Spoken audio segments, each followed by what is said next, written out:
ഇത് തിരുവനന്തപുരത്തെ ശ്രീപത്മനാഭസ്വാമി ക്ഷേത്രത്തിൻ്റെ പടിഞ്ഞാറേ നടയാണ്. പൈങ്കുനി ഉത്സവത്തിൻ്റെ ഭാഗമായി ആറാട്ട് ഘോഷയാത്ര ഇതുവഴിയാണ് ശംഖുമുഖത്തേക്ക് കടന്നു പോകുന്നത്.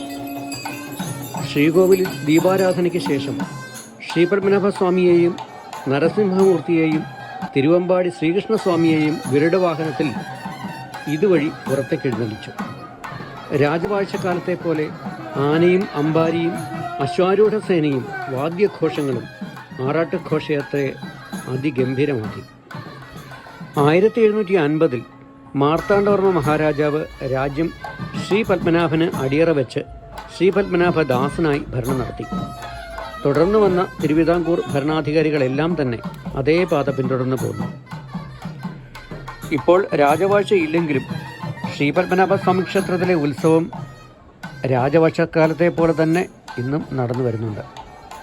പ്രത്യേകിച്ച് ആറാട്ട് ഘോഷയാത്ര, പള്ളിവേട്ട എന്നിവ. തിരുവിതാംകൂർ രാജാക്കന്മാരെ പോലെ ഇന്നും രാജകുടുംബത്തിലെ പ്രധാനപ്പെട്ടയാൾ ഉടവാളേന്തി ആറാട്ട് ഘോഷയാത്രയ്ക്ക് അകമ്പടി സേവിക്കുന്നത് അതുകൊണ്ടാണ്.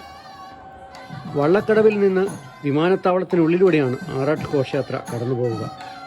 ഇതിൻ്റെ ഭാഗമായി വൈകുന്നേരം 4 മുതൽ 9 വരെ വിമാനത്താവളം അടച്ചിട്ടു. വിമാനങ്ങളുടെ സമയക്രമം നേരത്തെ തന്നെ പുതുക്കിയിരുന്നു.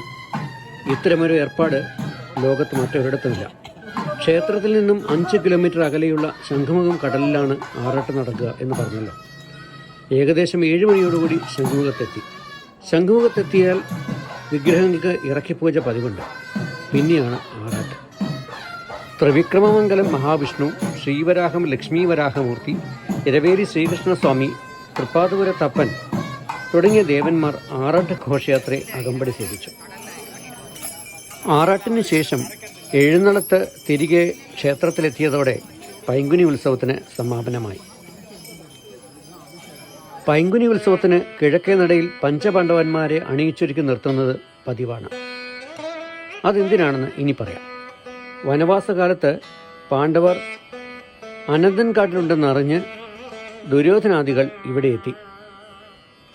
അവരെ തോൽപ്പിക്കുവാൻ പാണ്ഡവന്മാർ കച്ചകെട്ടി. ചേട്ടൻ അവിടെ ഇരുന്നോളൂ, ഞങ്ങൾ നോക്കിക്കൊള്ളാം എന്ന് പറഞ്ഞ് ഭീമനും അർജുനനും നകുല സഹദേവന്മാരും കൗരവരെ നേരിട്ടു. ഒടുവിൽ കൗരവർ തോറ്റോടി എന്നാണ് കഥ. ചേട്ടൻ അവിടെ ഇരുന്നോളൂ, കാര്യങ്ങൾ ഞങ്ങൾ നോക്കിക്കൊള്ളാമെന്ന് യുധിഷ്ഠിരനോട് അനുജന്മാർ പറഞ്ഞല്ലോ. അതുകൊണ്ടാണ് യുധിഷ്ഠിരൻ്റെ ശില്പം ഇരിക്കുന്ന നിലയിൽ കാണുന്നത്. മറ്റു പാണ്ഡവരുടെ ശില്പങ്ങൾ നിൽക്കുന്ന നിലയിലാണ് ഒരുക്കി വരുന്നത്.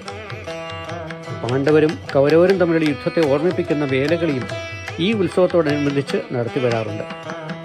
വേലകളിക്കാർ കൗരവരെയാണ് പ്രതിനിധീകരിക്കുന്നത് എന്നൊരു പറച്ചിലുമുണ്ട്.